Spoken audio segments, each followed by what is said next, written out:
Welcome, everybody, to the Awakened Sober Podcast. It's a podcast about life and recovery through Christ.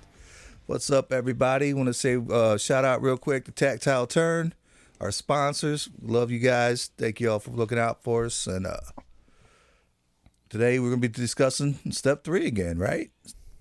Okay. Yay, Jeremy, glad you're back, bud. Missed you last week. Glad to be back. I'm glad you're here. Yeah. Mike, always a pleasure. Hello. Glad to be here. All right. So how's everybody's weeks going? How's your week going, Mike? It's going good. His week's over. That's a true story. Yeah, it's my Friday. Yeah, Friday. What? That's not fair. Your Friday is my Monday. Well, how is that not fair? Yeah, That's because fair. So you were off when we were off. yeah, When we were working. You guys are always off. There's a difference. he's lying. No, whatever. That is total lies. No, man, my week's been good. Had a really good celebrate last night. Celebrate what? Recovery. Oh, a little CR action? Yeah. Some I of gotta us get attend. I gotta get those song names because those songs, a couple of those songs were really, really awesome. Yeah. I found myself like, ooh, yeah, that's nice. But no, this week has been rewarding. It's been busy, it really has. But I'm getting some consulting from our illustrious boss. Trying to get better at what I do, and just being open, being open-minded, and really checking myself, because I do want to be the absolute best, counselor that I possibly can be. So just asking for advice, talking to you guys, asking for advice. It's always great to learn, and luckily I'm surrounded by great people who I do want to learn from. And yeah, man, life is good. My soul is, I want to say, on fire, in a good way though.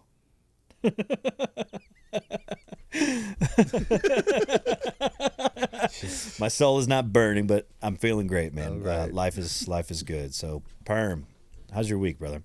It's good. Don't you even go there, man. What? It's good. It's good. It's good. I'm good. It's good. Yeah, tomorrow's Hey, my what was Friday. that? Bruce Almighty? It's good. It's good. It's good. B-E-A-U. Hey. Yeah. No, it's yeah. I mean, it's another day, another dollar. You know what I'm saying? No. Just saving lives. Oh, okay. That's all we do. Improving lives. Improving lives. Proving the lives that we touch. You get paid $1? I get a bologna sandwich at lunch, man. Hey, man, that's at least, that's more than a lot of people have. That's a true story. I'll give you that. So, You guys are eating. so you're saying you have food. You guys are eating at lunch? As if anybody's looking at us on camera, they're going to see that we probably don't miss too many meals. I refuse to miss meals. Yeah. Took a long time to get this figure. D's got his own bag of churro chips. Man, don't eat any of my churro chips. They just sitting No, there. those are your churro chips. They've been on that couch for a little while. They have, too. Like a rabid dog going over there. No, it's it does. No, it's going good. Work's good. Life's good.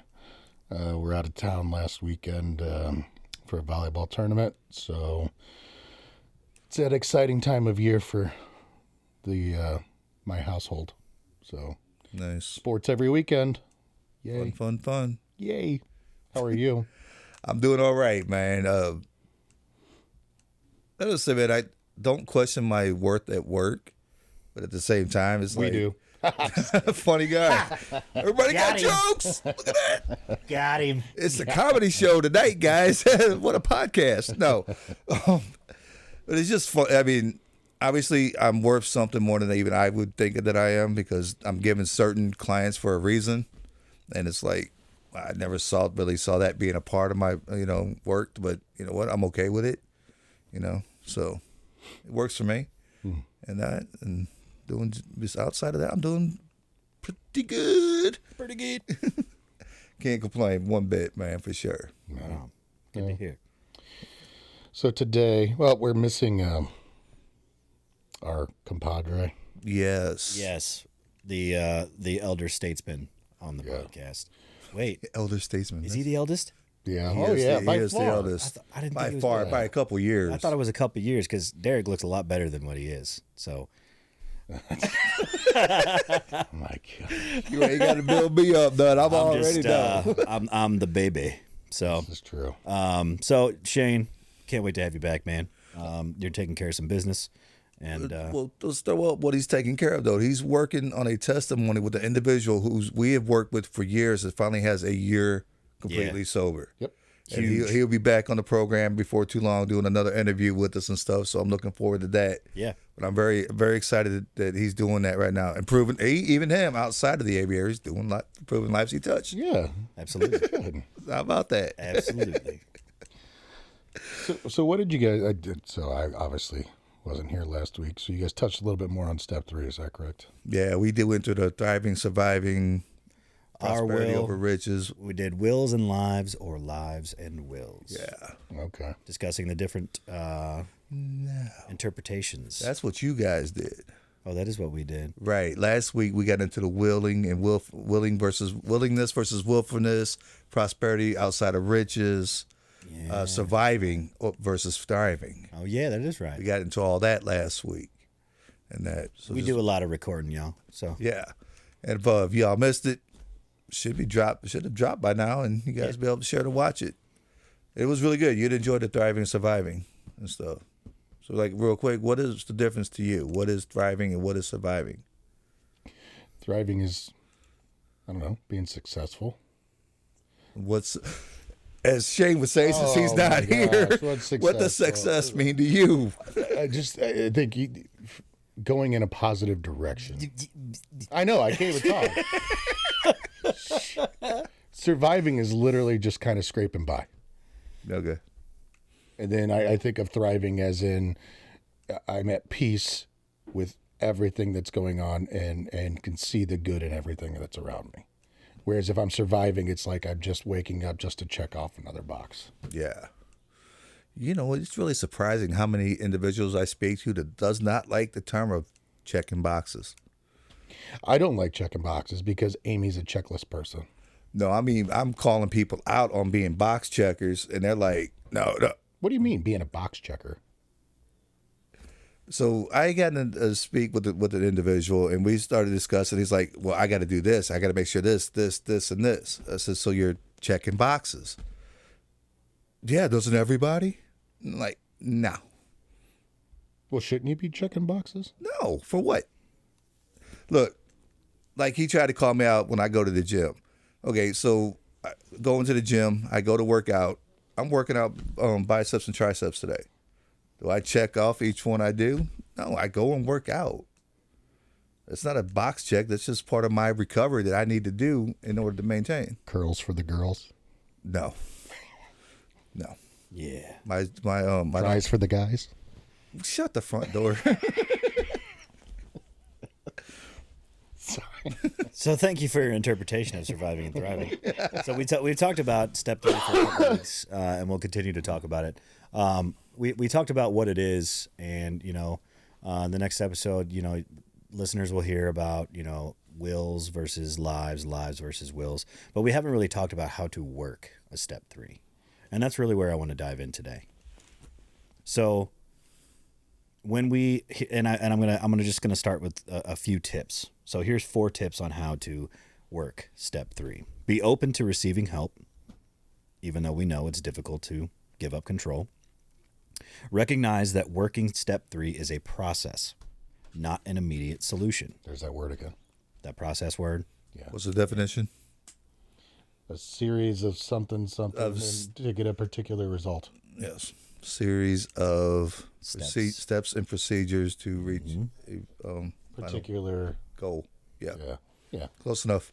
Yeah. We could butcher it together. Close enough. Yeah, if you both keep talking, we'll get it out. Number 3, determine what is within your control and what is not. And then finally, working with a counselor or a therapist to learn how to cope with negative feelings. I don't need no counselor. I don't need no double negatives. He needs a counselor on his talk therapy there. Yeah, I said a couple weeks ago I didn't go to Harvard or Yale, so I'm good. This is true. Yeah. Community college. I think therapy is very important. That's all I got. That's all you got. Therapy is important, and Therapy is good. I like getting the tough guys thinking just like that. I don't need therapy. I don't need counseling. Yeah, Really? yeah. Do I look like the kind of guy that needs counseling? Yep. Shut up. But and they're like, no. Let me tell you, this is my psychiatrist. Here's his name. Here's my therapist. Here's my sponsor. This is the meetings I go to throughout the week. Right. So it doesn't matter how big and bad you truly think you are. Yeah, you're gonna need help. That's the whole thing with step 3: finding that higher power, finding that something greater than yourself. Because there's definitely something greater than yourself out there. If you're constantly thinking that you're the greatest that's got to come, failure is not far off. Yeah. Because everybody that I know that's tried to do everything themselves has failed and come back multiple times. So just being open to accepting help. Yeah. We talk about open-mindedness all the time. I think it's more the whole getting out of the denial of the fact you don't need help. Yeah. Yeah. First 3 steps, either way you look at it, you're going to need help one way or another. Right. Where does self-will fit into this? Actually, we pack it up, throw it out. Only self-will. I mean, what do you mean? That's the question. Where does self-will, or is there any self-will that fits into a step 3? I think the only self-will is being willing to admit that there is a power greater than yourself that you need in your life. There, boom. You're not there. After that, your will's off the table. Because I had somebody argue with me today that in AA, they say we were a I'm going to butcher this, but Go ahead. we were an example of self-will run riot. Yep. Okay. But it takes a little bit of my argument against that is, yes, that is true. And they were saying that self-will is all negative. But it takes a certain set of, it takes some self-will to even get into recovery, doesn't it? Yeah. And it takes some self-will to commit to a higher power. Mm-hmm. That's what. I know. I agree with that part. Oh, okay. But after that, what do you got? That's all I got. Yeah, that's I think, and I can appreciate that because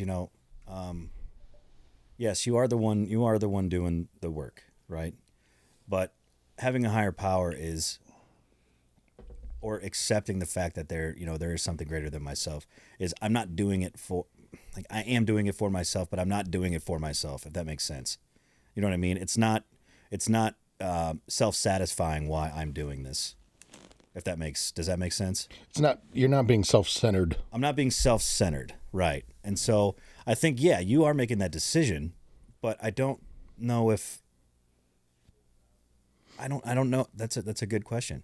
I mean, I made the decision to turn my will in my life in my will in my life over to the care of God as I understood Him. I made that decision. So therein lies a certain self-will, right? Mm-hmm. So. But I'm not doing it just so I can say I did it. I'm doing it to thrive. I'm doing it so I can give it to someone else. At least that's where I'm getting to. Mm. Is there any such thing as a selfless act? We've had this discussion before, man. I don't want to get back into this because I'm sorry. Do you have someplace else to be right now? No, that's true. Right here on this podcast, this is where I belong. You're stuck here, bud. I know we've asked that question before, but I mean, because that got brought up again too. Is there such thing as a completely selfless act? Dun, dun, dun. I want to say no, but at the same time, I mean, if I'm protecting someone and I'm jumping in front of a bullet, I'm not getting anything out of that except death. Maybe. At the Maybe you don't die. Yeah, but at the same time, I ain't trying to jump in front of a bullet for anybody. I mean, that's just me. I'm just saying. I hear what you're saying. I mean, I think there is. I don't know if there is anything but a selfless act. I really don't. Like a truly selfless act. Yeah, I don't know. I think there's a fine line right there, man, because I know a lot of the things that we do, especially that we do for individuals, we're not really doing that for much gratitude for ourselves. But at the same time, we still get that rush, that thrill that we do get for doing what we do. Any person that shows up to a meeting after I spoke with them, that kind of feels good. I didn't do it for that because I want to see them get the work, help and stuff they need and put forth the work and doing it. But at the same time, I'm still getting something out of it. It's exciting when you see somebody follow through with the suggestions. Oh, yeah, that we give. without a doubt. It is really nice. Yeah. But it's not like, oh, yeah, they're following my suggestions. I did that, right? Yeah, I did that. Yeah, I did that. Yeah, I'm the reason they're here. No, it's we talk about it. It's the program. It's not our program. It's how we interpret it, right? Mm-hmm. So if I see that and somebody does it, I'm like, yes. Nice.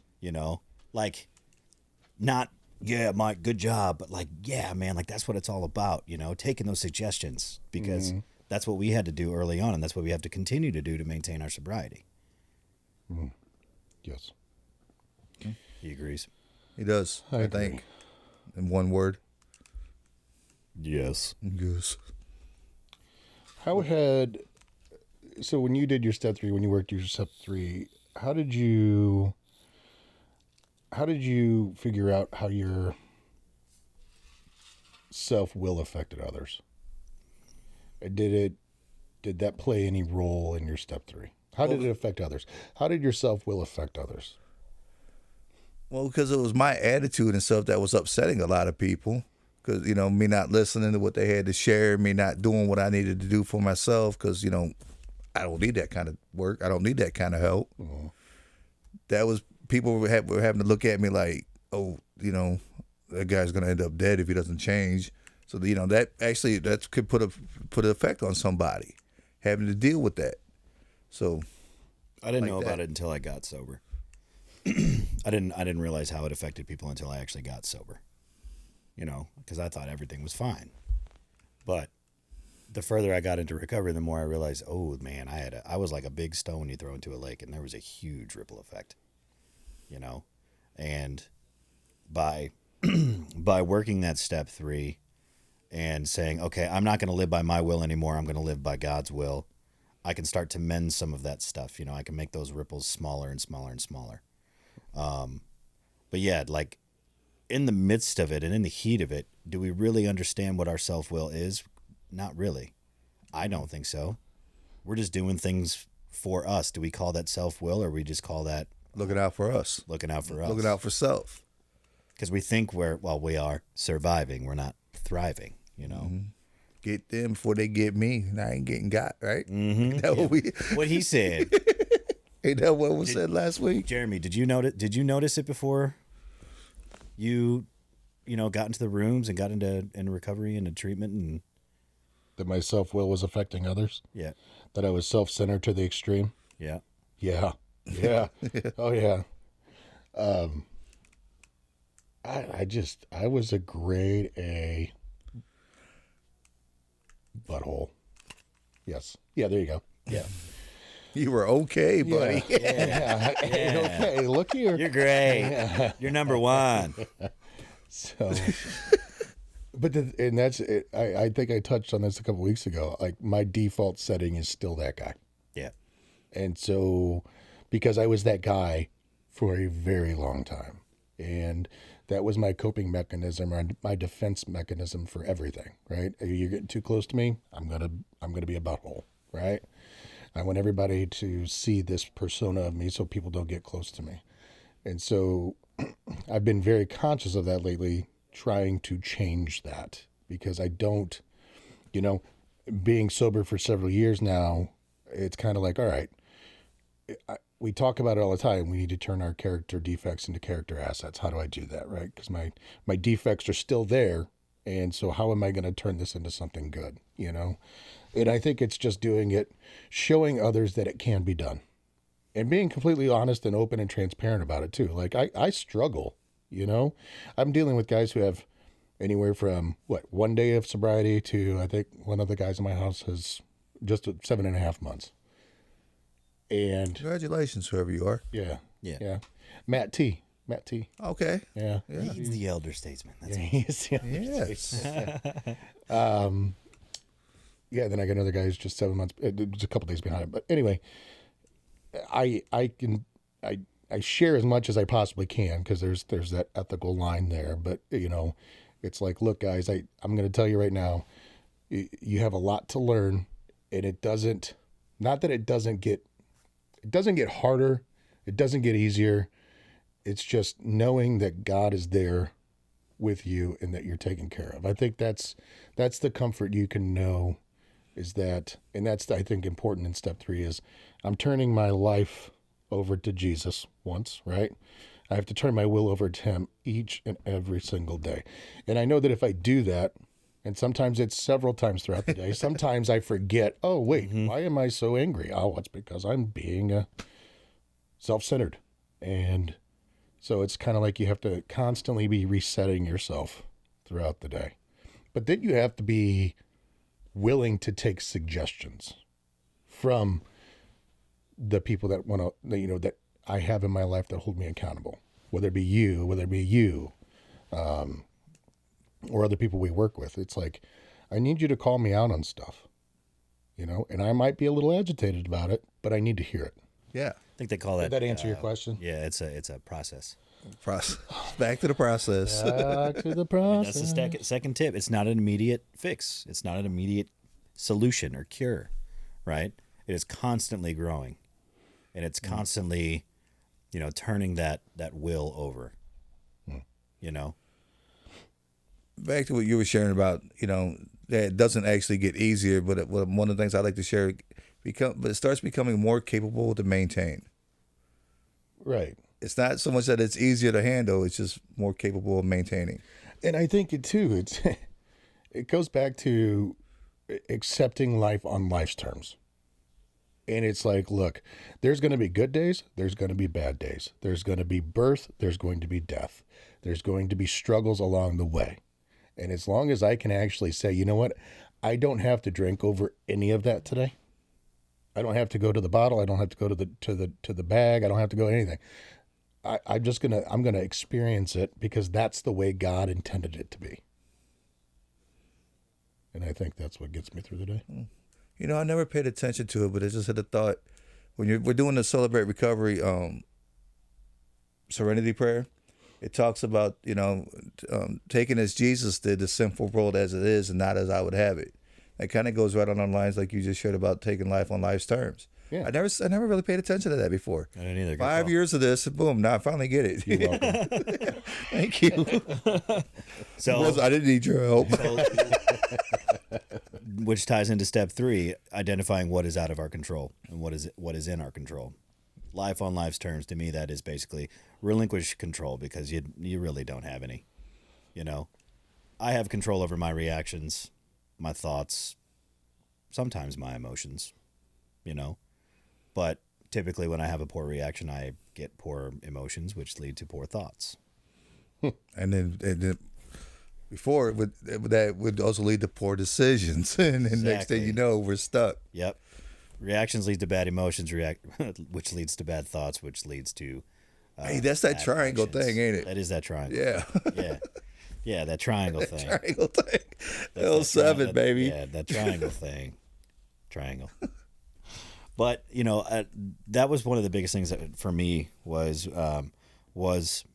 finding out and, really relinquishing that control, because I used to try to control everything. And when I'm in my bad self and I'm in those bad behaviors, I still do try to control everything, but I have to realize, it's not my will. It's thy will, not my will, and the more I can be reminded of that by people in my circle, the easier it is. And when we start teaching all these coping skills to get rid of our coping mechanisms, I love how Christina said that last night. That was really awesome. Mechanisms are the negative things, skills are the positive things.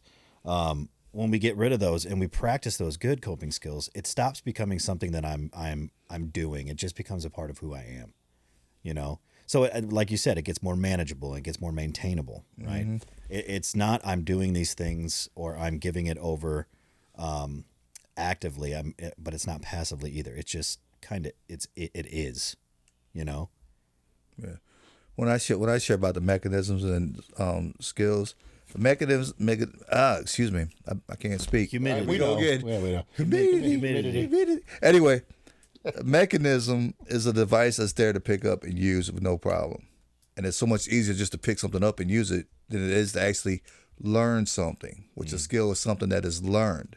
So if you really want to, work on your recovery, put down the mechanisms and start learning the skills, because they're more appreciative when you learn a skill. And a skill you can pass on. Yes. And we're dropping a bunch of wisdom on y'all tonight. Ooh, bringing it. Must have had a good day at work today, guys. Yeah, it's all right. It's all right. It was long. But, what are you going to do? Another day, another dollar, as Jeremy likes to say. How did your reactions to life events make you suffer? Make you suffer? Mm-hmm. How did your reactions to life events make you suffer? Ooh, come on now. By making everybody else suffer? Yeah. Because, let's look at it. Death in the family. What's the first thing you do? You snap. You want to be like, why couldn't I have protected my family member? Why couldn't I have done this? You know what? I'm not putting up with this. I'm not going to be like this. You know what? You should have did something about it. It was all on you. It's your fault that it happened. Da-da-da-da-da, right? That's how I suffered in life events, is making everybody else suffer. And then everybody mad at me because I'm being Yeah. Yeah. Mine didn't take big things. Mine was, frankly, man, if I woke up, I was drinking. I was getting high. It wasn't even like a poor reaction. It was just it was the way of life. It could have been the smallest, minute thing, and it would completely have blown my day up. Completely. Mm-hmm. And I might have done something good that day, but I didn't remember the good thing. I remember that awful thing, which made my reactions that much worse. Mm-hmm. And just kept me in that cycle. Dude, I remember back in the times when, just like you said, just waking up was excuse enough to use. Yeah. The only reason I needed was to wake up. If I woke up, I was using. You're trying to drink yourself to death. You wake up, you failed. Okay, so I failed at that. I better gotta try do it again. Exactly. Yeah. Or whatever it is you're using. Yeah, I was thinking, somebody said something today, and I was like, I was playing the tape back through of my last 3 months of drinking, and I seriously got sick to my stomach thinking about it, because I was like, man, I would wake up and obsess over it. I'd go to work. On my way to work, I'd stop and get alcohol, and then I couldn't wait for work to get started and get everybody in their position so I can go back to the gas station so I could get more alcohol, and then just be hammered drunk and then have to leave. Be like, I don't feel good. Yeah. Just so I could drink more and then go home and lie about it. And then drink more. Drink more. Yeah. And so it was. Yeah. I agree with you, Derek. I was miserable, so everybody else was going to be miserable. That was my reaction to everything. You know what? I'm going to suffer, so you're going to suffer too. Mine was worried. Like my family was worried. Like, because I was living at home before, and I still do, but it's a little healthier these days. No one in my family knew that I was drinking the way I was. No one. My mom knew that I was really depressed. But when I went into treatment, they're like, "Why are you doing that? What's so wrong with your use?" I was like, "Well, you want to know? I was drinking a bottle a day every day for about 6 months. I don't feel good, and once I told that to people, my family especially, it wasn't. I'm glad that it wasn't like, oh man, that stinks. I'm really, really sorry that it was like, okay, let's get the help we need and let's go. But at the same time, in the midst of everything that was going on, I wouldn't have noticed even if it was affecting people, negatively. But was it that you wouldn't have noticed or you wouldn't have cared? Both.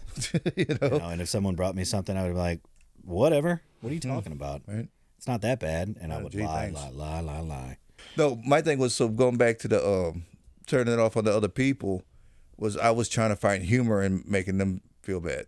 So I was trying to feel better about the situation by making them feel bad. Ooh, yeah.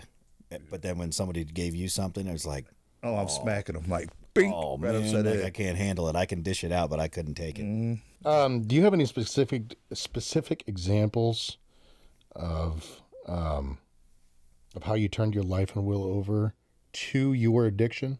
I got scars on my arm from when I used certain things to do. Is that what you're talking about? Oh yeah, yeah. That's one of the things.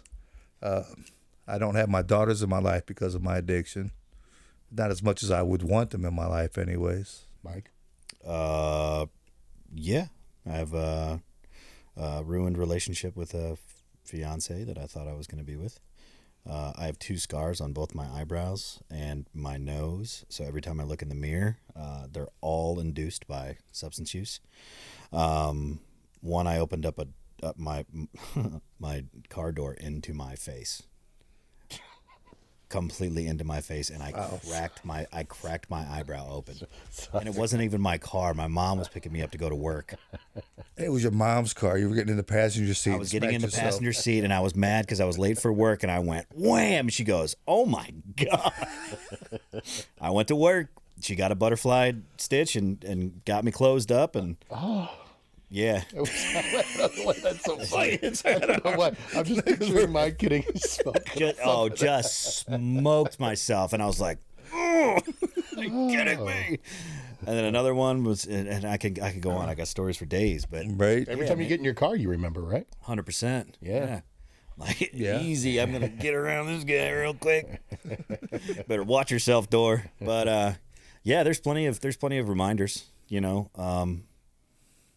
the big ones, the people that I don't have in my life anymore. And it's not like, oh man, I wish that they were still in my life. But it's like, I wasn't very good to the people that were in my life. You know, I stopped reaching out and I stopped connecting, and I still have, you know, I have a hard time doing that still because, you know, a lot of people that I used to hang out with still drink and get high. But that's that boundary that I had to set for myself, you know, to where I couldn't be with those people as much as I love them. It just wasn't in the cards. What about you? No, I'm good. Of course you're not. You got any hitting yourself in the face with a car stories? I couldn't. I mean, I don't know why I asked that question because I knew it would come back to me. Mm-hmm. You know, I mean, I lost a career because of my drinking. Not a job, a career. Failed marriage. Another lost job. It truly, like, if I think about it, it's truly amazing I'm here. I just like, I should be covered up right now. Yeah. And so yeah, it just goes to show me that there is, I don't know what it is. I have no idea what it is because I'm not smart. I'm not the fastest. I'm not the kindest, most gentle human being on the face of the earth, but yet God still has a plan for me. And I mean, it's the same thing for all of us. And I think that's where, when you make this step, I think this is bringing this around to step 3, making that decision to turn your will and life over to the care of God as you understand Him. You know, it's so important knowing that I'm never going to be alone again. Yeah, I mean, at the darkest time of my life, I never have to be alone. And there's a saying that, you know, when you get into those dark places, you feel like you're getting buried, and you're not getting buried, you're getting planted. You know, because the seed grows in the dark. Mm-hmm. And so it's like, okay, but my negative way of thinking back then was, well, I'm getting buried. I just kill me now, right? Pour it on. And you know, now I realize, you know what, that was all, you know, I look at all of us and I think everything we went through prepared us for today or tomorrow. I don't know what tomorrow holds, you know, but if it's to sit here and look at you guys and for 45 minutes and smile, then that's what I'm supposed to do, you know? Right. So Yesterday's the history. Tomorrow's a mystery. Today is a present. That's why. Today's a gift. That's why it's called a present. Yes. But I mean, you're right though. We went through everything we went through to be where we're at right here, right now. Even if it is sitting at this podcast, sharing with others that do pay attention and listen, steps and things that we had gone through to get to where we're at. And that, you ask anybody in the that's in a recovery place, well, they'll straight up tell you they want to hear more from guys like us than those with the master's degrees, because we seem to bring more to the table. We just bring a different view to the table. Right. I'm not saying I want to say we bring more to the table, but we each have we each have a special set of gifts and talents and abilities, and I think that there's a place for everybody, and I think we can connect with people on a different level. I think that's how it is. Yeah, that's what I meant to say. What he said. Y'all hear that? All right. That's what I meant right there. He says he's not smart. Come on now. I like this. This step allows you to understand that not everything is your fault or yours to fix. Ooh, yeah. I have a hard time relinquishing control because I am a fixer. I would probably argue that all of us are. You see a problem, you want to fix it. Speak for yourself, Michael. I'm telling you, nope, not my problem. I don't believe him, but whatever. And y'all heard out there that know us, no, we lying. Go ahead. Yeah. So, excuse me. And that's where I was talking earlier about getting that advice from people above me, like, you don't have to fix everything. Give it up. Do what you can while you can. Do what you can when you can while you can. And it's nice to hear that again and be like, yo, you don't have to fix everything. Do what you can when you can while you can. Yeah. I like that. I can't remember who I heard that from, but it was probably in a meeting by someone with wisdom. Yeah. Yeah. What you got, D? I was 1 John 1:7 kind of reaches out to me that someone talks about if we walk in the light as he is in the light, we have fellowship with one another, and the blood of Jesus Christ, his son, purifies us all sin. That was just reaching out to me in this talk for some reason. That's good. Because to me it kind of goes back to that. Well, we think we can handle this on our own. We don't need that higher power, or we don't need a community. We people who have that thought in their mind. That scripture right there saying if we just like the steps, if we walk in the light as he is in the light, So. Do you think you would have found Christ if it wasn't for the desperation? Yes, but not the way I have found him. Explain. Because I always knew there was a God. I knew there was a Christ. I grew up in the church for the most part. It was an image that we portrayed. But, I listened. I was in there. I might as well listen, right? Get something out of it. So I always knew. But I would never have had the relationship that I have with him today if it wasn't for that desperation of needing that higher power in my life to get me through recovery. Recovery brought me back to Christ the way I needed. And I share that with everybody, and I am not afraid. Mike? No. Good answer. I can only see because I know when they see us, like it probably looks like we're all staring at each other, but we really can't see each other. Me and Jeremy are just staring at a line of cameras, and I can't see his face. I could see your head go, no. No. Not a chance, man. Not a chance. If I didn't have desperation, I don't know what I mean, I turned to the bottle and I turned to the gun. I don't know what else I would have turned to, and it still took me a while to turn to God, but I was desperate to continue my recovery, and I was tired of living at my own will. Yeah, I was sober, but I was still living by my own will, and without that desperation, I wouldn't be where I am now, like at all. I wouldn't be alive, So that's what I'm like. I'm grateful, and I tell people all the time, like, don't forget that desperation. When we get a little bit of sobriety or we get a little bit of recovery, and we start feeling good, our medications are working, we forget that desperation that brought us through the door. And the people that forget that are the ones that typically don't last in recovery. My best defect is my greatest asset. That desperation is my greatest asset because I know where I was and I know where I never want to be again. So yeah, no, without desperation, I never would have found God. Jeremy. Yeah, you asked. What about you? What was the question? You asked it. How you gonna ask me what the question was when you asked the question, bruh? Answer the question. I've shared this before, but I did not see God in everything until I went back and started kind of playing that tape through. And then I look at everything, all the bad stuff that I did that led me up to October 21st. Looking back on that and how I ended up in treatment and the people that I've met along the way, there is no doubt in my mind that God had his hand in this the entire time. Yeah. And so yeah, I think it was out of that desperation that I found the intimate relationship with God. And I'll be the first to admit I'm not good at it. I struggle just like everybody else. There's times I get for yourself again. No, I'm just kidding. Go ahead.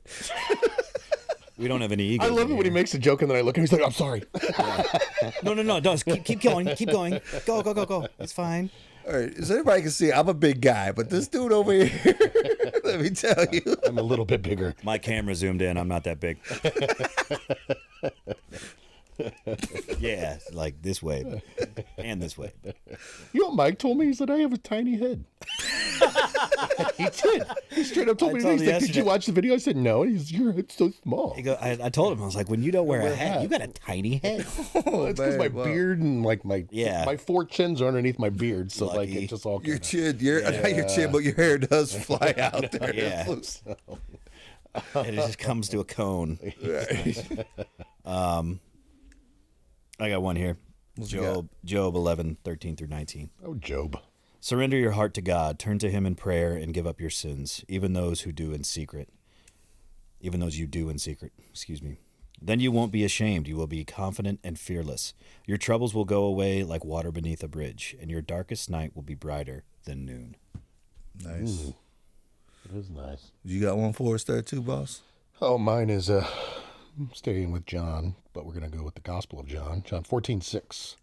And Jesus told him, I am the way, the truth, and the life. No one can come to the Father except through me.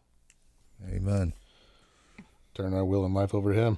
Hey, I think our life and our wills. Yes, I want to bring up because it was brought to my attention again. I don't know if you guys watched the movie Jesus Revolution. No, it's on Netflix, dude. It's pretty good. And that it's back 70s times and stuff. But like one of the hippies, she was all like, I've tried to get off the drugs and stuff this way. Didn't work. I tried to do it this way. It didn't work. This way works. So, and it has.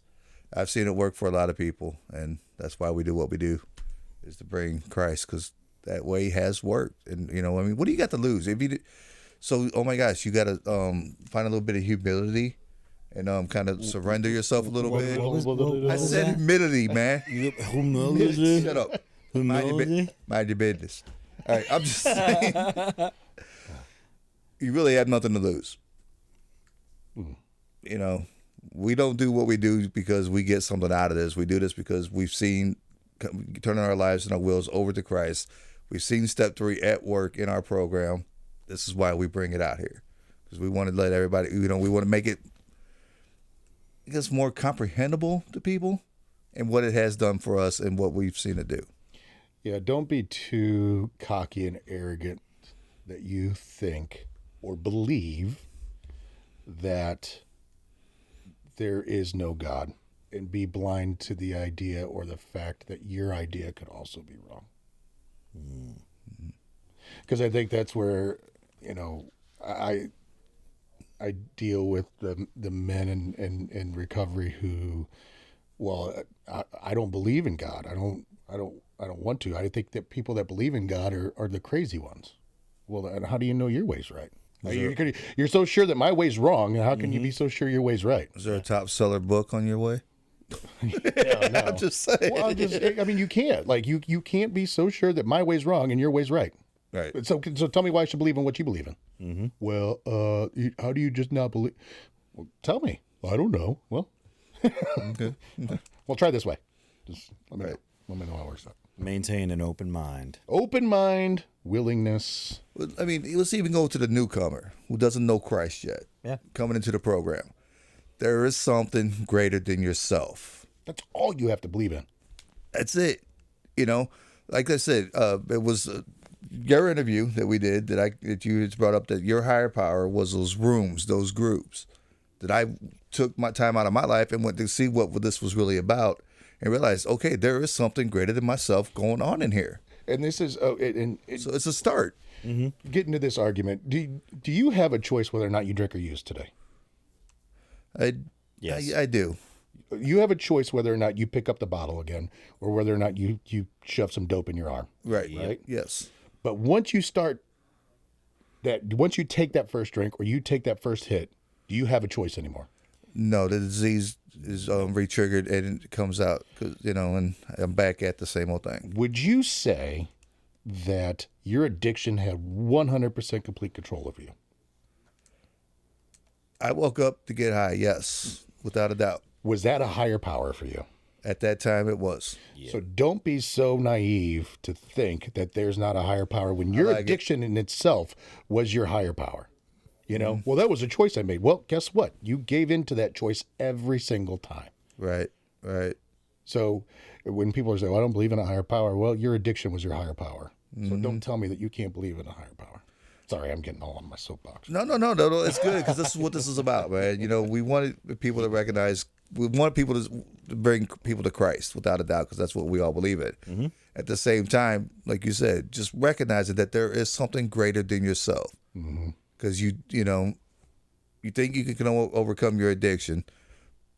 You tried that before, and it's taken you. So there, like you said, just shared, that is a power greater than yourself, was your addiction. Mm-hmm. Why not try this one? Yeah, something that doesn't want to kill you. Right. Yeah. Actually, once it gave you eternal life. You really think about it. It's pretty much the greatest retirement plan out there right now. Right. So. Jeremy, in closing, what do you got? No, I just think, being open, being willing to accept that there is a different way of living.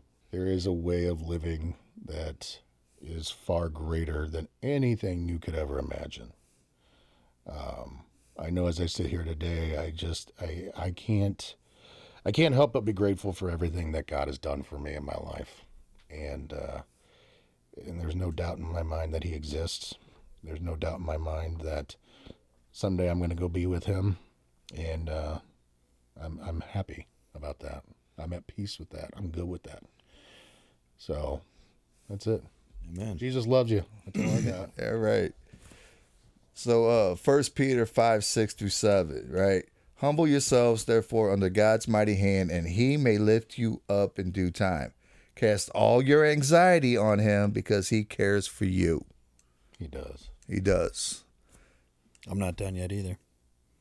I got one more. Oh, what you got? Hebrews 11:6. All right, come on. That's a good one. And without faith it is impossible to please him, for whoever would draw near to God must believe that he exists, and that he rewards those who seek him. Amen. Amen. Hey, for those people out there, like, share, subscribe. We're on every podcast platform. Tactile Turn, thanks again for your support. We appreciate you. You got it. It's on you. For everybody here at Awake and Sober, we'll see you guys next week. Take care. Peace.